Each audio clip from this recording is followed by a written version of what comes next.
નમસ્કાર દર્શક મિત્રો, રીલ સમાચારમાં આપનું હાર્દિક સ્વાગત છે। સમાચારોની શરૂઆત કરતા પહેલા નજર કરીએ આજના મુખ્ય સમાચારો પર।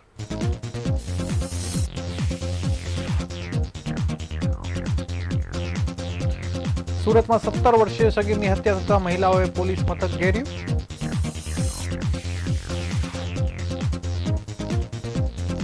અમરનાથ યાત્રાના રજીસ્ટ્રેશનના પહેલા દિવસે જ ધાંધિયાને પગલે લોકોમાં રોષ।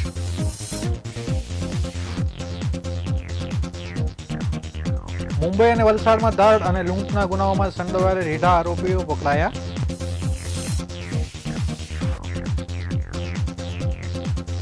સીમાડા નાકા ઓવરબ્રિજ પર અકસ્માતમાં ટ્રકે અડફેટે લેતા યુવકનું મોત।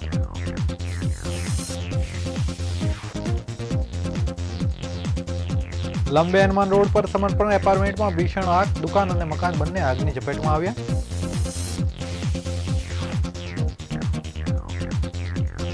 અજીરા રોરો ફેરીમાં ટ્રકમાંથી દારૂનો જથ્થો ઝડપાયો। પોલીસે 18.32 લાખનો મુદ્દામાલ જપ્ત કર્યો।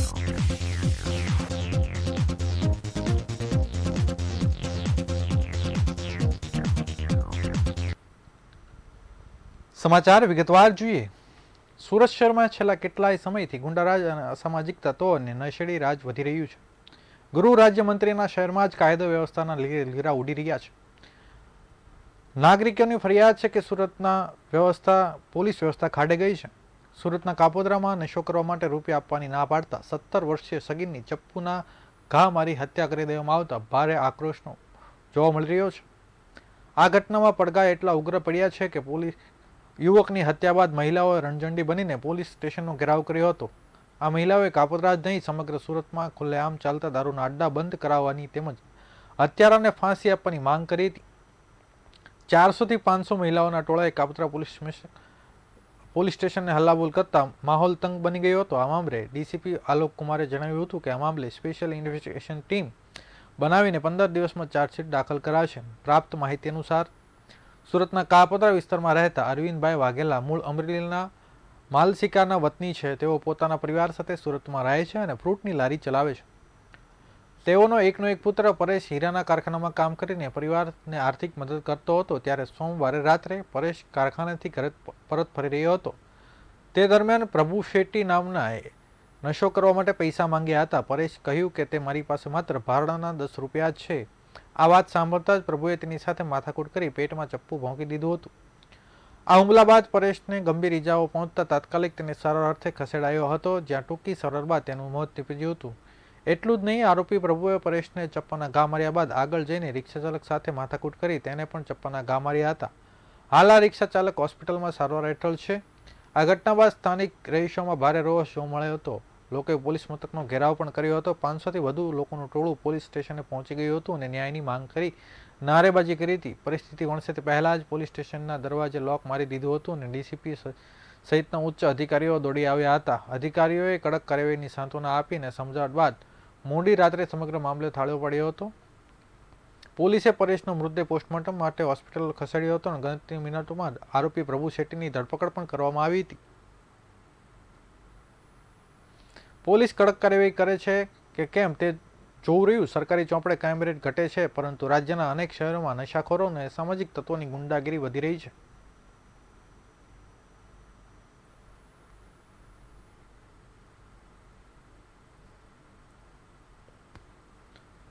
સુરત સહિત દક્ષિણ ગુજરાતમાંથી દર વર્ષે હજારો લોકો અમરનાથ ખાતે મહાદેવના દર્શન જતા હોય છે। જોકે ત્યાં જતા પહેલા લોકોએ સરકારી હોસ્પિટલો ખાતે પોતાનું શારીરિક ફિટનેસ તથા બેંક દ્વારા રજીસ્ટ્રેશન પ્રક્રિયાઓમાંથી પસાર થવાનું હોય છે। આ વર્ષે પણ તમામ કામગીરી ચાલુ થઈ ગઈ છે અને અમરનાથ યાત્રીઓ ફિટનેસ તેમજ રજીસ્ટ્રેશન સહિતની પ્રક્રિયાઓ પૂરી કરવામાં લાગી ગયા છે। દરમિયાન આજે સવારે રિંગ રોડ ખાતે આવેલા જમ્મુ એન્ડ કાશ્મીર બેંકની બહાર ભેગા થયેલા અમરનાથ યાત્રીઓએ હોબાળો કર્યો હતો। 100ની જગ્યાએ ફક્ત 25 લોકોનું રજીસ્ટ્રેશન કરવામાં આ મુદ્દે લોકોની બેંકની બહાર એકત્રિત થઈ હર હર મહાદેવના સૂત્રોચ્ચાર કરી બેંકની આ પોલિસી સામે સવાલો ઉઠાવી હોબાળો કરી આક્રોશ વ્યક્ત કર્યો હતો।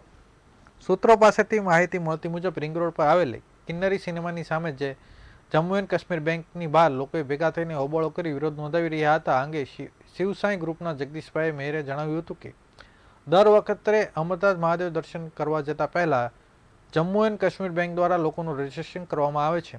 આ વખતે તારીખ 14મીથી રજીસ્ટ્રેશનની કામગીરી ચાલુ થઈ ગઈ છે. જોકે બેંક દ્વારા 100 લોકોનું રજીસ્ટ્રેશન કરવામાં આવે છે, ત્યારે ગત રાતથી જ લોકોની બેંકની બહાર પોતાનું રજીસ્ટ્રેશન કરવા માટે આવીને બેસી ગયા હતા, પરંતુ સવારે બેંક દ્વારા એવું કહેવામાં આવ્યું હતું કે ફક્ત 25 લોકોનું જ રજીસ્ટ્રેશન કરવામાં આવશે. આ વાતને લઈને લોકોમાં રોષ જોવા મળી રહ્યો છે.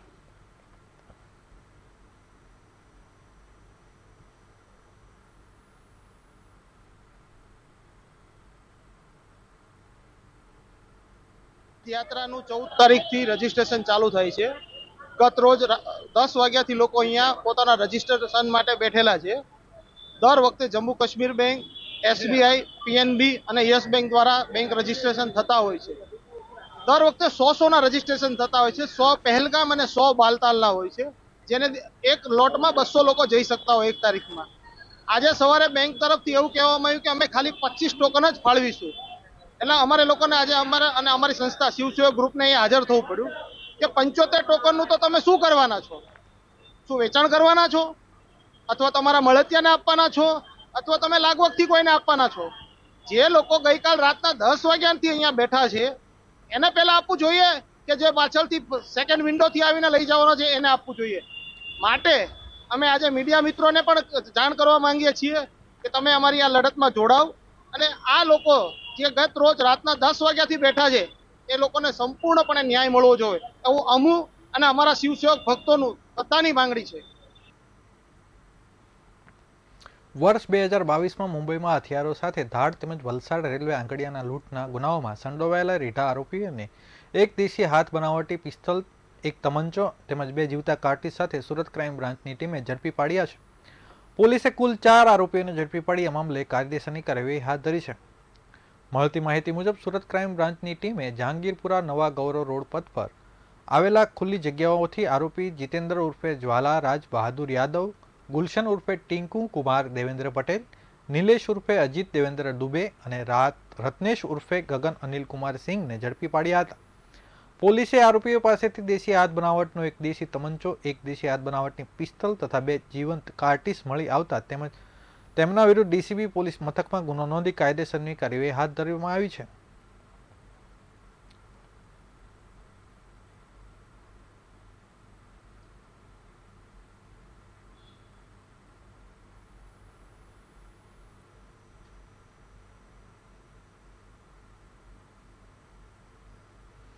સુરતના કાપોદ્રા વિસ્તારમાં વધુ એક અકસ્માતની ઘટના સામે આવી છે. કાપોદ્રા બીચ ચડતા સમયે પૂરપાટ ઝડપે આવતા એક ટ્રક ચાલક દ્વારા 2 બાઇકને અડફેટે લેવામાં આવ્યા હતા. આ અકસ્માતમાં એકનું ઘટના સ્થળે મોત નીપજ્યું હતું, જ્યારે અન્ય 2 લોકોને ઈજા પહોંચતા હોસ્પિટલમાં ખસેડવામાં આવ્યા હતા. અકસ્માતના પગલે મોટી સંખ્યામાં લોકો એકઠા થઈ ગયા હતા. આ સાથે જ પીક અવર સમયમાં અકસ્માતના પગલે ટ્રાફિકના દ્રશ્યો પણ સર્જાયા હતા. હાલ તો કાપોદ્રા પોલીસ દ્વારા તાત્કાલિક ઘટના સ્થળ પર પહોંચી વધુ કાર્યવાહી હાથ ધરવામાં આવી હતી. શહેર કાપોદ્રા બીચ પર ફૂટપાથ દોડી રહેલ રાધેશ્યામ ટ્રાન્સપોર્ટ ટ્રકના ચાલકે 2 બાઇકને અડફેટે લીધા હતા, જેના પગલે એકનું ઘટના સ્થળે મોત નીપજ્યું હતું. અન્ય 2ને ગંભીર રીતે ઈજા પહોંચતા ખાનગી હોસ્પિટલમાં ખસેડવામાં આવ્યા હતા. અકસ્માતના પગલે મોટી સંખ્યામાં લોકો દોડી આવ્યા હતા.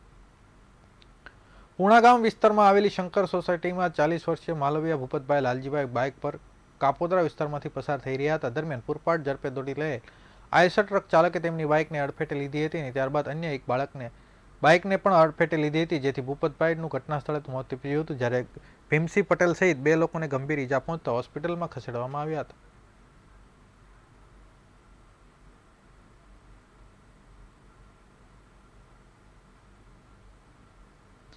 સુરત શહેરમાં લંબે હનુમાન રોડ વિસ્તારમાં આવેલ સમર્પણ એપાર્ટમેન્ટમાં આજે સવારે અચાનક આગ લાગવાની ઘટના ઘટી હતી. આગ એટલી ભયાનક હતી કે થોડા જ સમયમાં આગળ ફેલાઈ ગઈ હતી. નીચે આવેલી દુકાન અને એક રહેણાંક મકાનને પણ ચપેટમાં લીધા. ઘટનાને લઈ સમગ્ર વિસ્તારમાં દોડધામ મચી ગઈ હતી અને લોકોમાં ભયનો માહોલ સર્જાયો હતો. આગ લાગવાની જાણ થતાં તત્કાલ ફાયર વિભાગને જાણ કરવામાં આવી હતી. ફાયર વિભાગ દ્વારા તાત્કાલિક પ્રક્રિયાને આપીને 4 અલગ અલગ ફાયર સ્ટેશનમાંથી કુલ 8 ફાયર ફાઇટિંગ ગાડીઓ ઘટના સ્થળે મોકલી હતી. ફાયર કર્મચારીઓએ સમયસર ઘટના સ્થળે પહોંચી પાણીનો મારો ચલાવવાનું શરૂ કર્યું હતું. ભારે મહેનત બાદ આગ પર કાબુ મેળવવામાં આવ્યો હતો.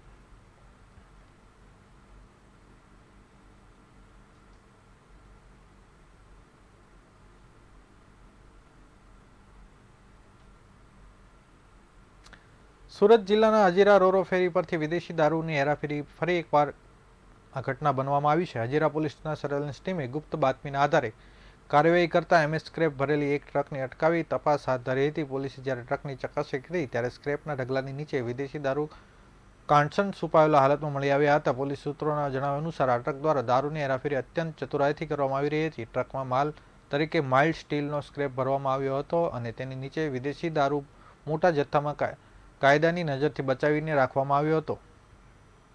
આ દારૂ અંદાજિત મૂલ્ય 1.9 લાખથી વધુનું હોવાનું ખુલ્યું છે, જ્યારે સમગ્ર ટ્રક દારૂ અને સ્ક્રેપ સહિત કુલ મુદ્દામાલની કિંમત આશરે 18 લાખ રૂપિયા આંકવામાં આવી છે.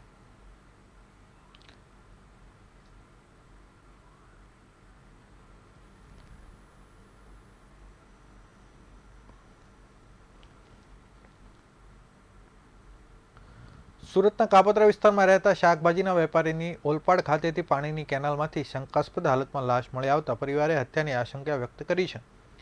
શાકભાજીના વેપારી શાળો અન્ય યુવતીને ભગાડી લઈ ગયો હતો, જેથી યુવતીના સંબંધીઓએ દુકાને આવી શાકભાજીના વેપારીને 24 કલાકની અંદર ઉઠાવી લઈ જવાની ધમકી આપી હતી, જેથી યુવતીના પરિવારજનો પર મૃતકના પરિવાર અને સંબંધીઓ હત્યાનો આરોપ મૂક્યો છે. કાપોદ્રા પોલીસની આ મામલે કામગીરી હાથ ધરી છે.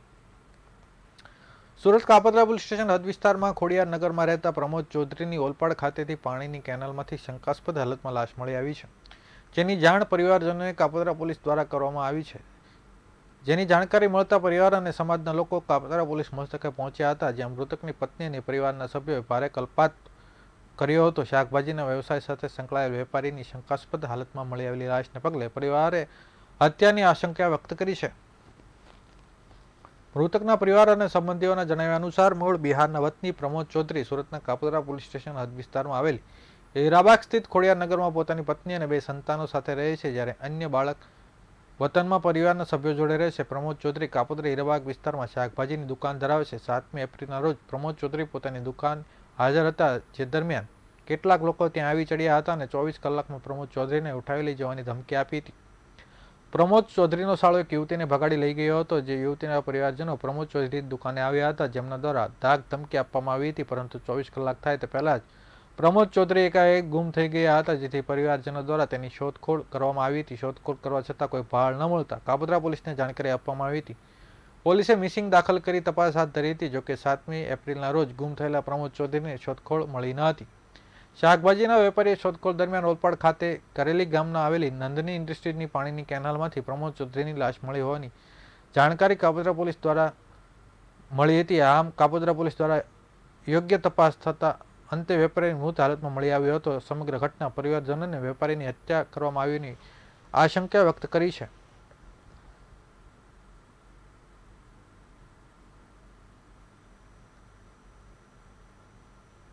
हमारा मामा था, उसका साला था ये। वो साला एक लड़की लेकर भाग गया 7 तारीख को। तो लड़की वाला बोला कि मैं 24 घंटे में तुमको उठवा लूंगा। हमारे मामा को 24 घंटा पूरा नहीं हुआ और मामा को उठवा लिया हो। क्या नाम है मामा? प्रमोद चौधरी। किसने उठवा? कंप्लेन हम किए थे 8 को गुम हुए, 9 तारीख को हम कंप्लेन किए थे। उसके बाद 9 तारीख के बाद आज जो हो गया 15 तारीख हो गया ना, दिन में 4 बार आते थे पुलिस स्टेशन पे। उसके बाद कोई कार्रवाई नहीं हुआ। वो जो धमकी दिया था 24 घंटे में उठवा लेंगे, वो बिंदास घूम रहा है, उसका कोई मतलब नहीं बन रहा है। जब से हमारे मामा जी गुम हुए हैं तब से सामने वाला एक गैरेज वाला है, वो भी गुम है, उसका भी फोन नहीं लग रहा है, उसका भी कुछ नहीं लग रहा है, उसका भी कुछ पता नहीं चल रहा है। क्या लग रहा है? हमको क्या लग रहा है, सरियाम लग रहा है ये। मतलब इसके पहले कोई हादसा नहीं होता था। क्या कहाँ है आपके मामा? मामा भी गुम है, बॉडी पता नहीं कहाँ है, बता ही नहीं रहे हैं सब पुलिस वाले। ठीक है। સમાચારો પૂર્ણ કરતા પહેલા ફરી એક વખત નજર કરીએ આજના મુખ્ય સમાચારો પર.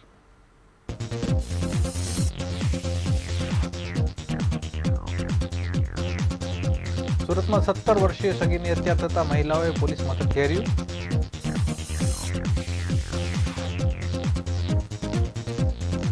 અમરનાથ યાત્રાના રજીસ્ટ્રેશન પહેલા જ દિવસે દાંડિયાને પગલે લોકો નોંધાવ્યો વિરોધ.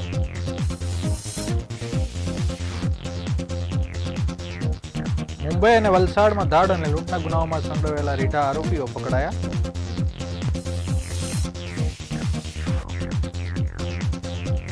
સીમાડા નાકા ઓવરબ્રિજ પર અકસ્માતના પગલે ટ્રકે અડફેટે લેતા એકલાનું મોત.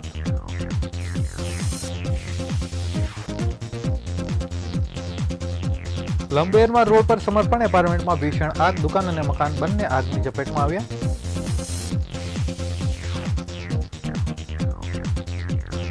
હજીરા રોરો ફેરીમાં ટ્રકમાંથી દારૂનો જથ્થો ઝડપાયો. પોલીસે 18.32 લાખનો મુદ્દામાલ જપ્ત કર્યો.